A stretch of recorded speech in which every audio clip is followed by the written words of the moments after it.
Hello साथीहरू, आज चाहिँ छोरीको खुत्रुकेमा पैसा कति छ भनेर हेर्न आँटेको।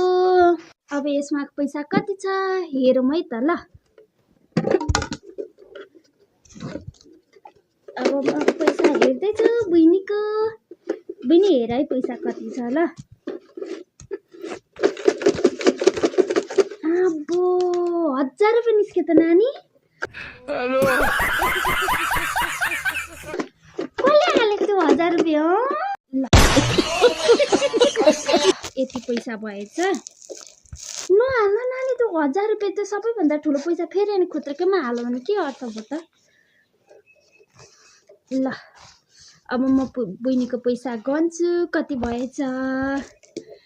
खुरो म गन्दैछु, ऊ चाहिँ खुत्रुकेमा हाल्दैछ। दिएन मलाई गन्नै दिएन। साथीहरू सबै खुत्रुकेमा हालिसके। म खान्छु भनेर होला, म खान्दिनँ। म खान्न के छोरी, मलाई गन्न दिएन।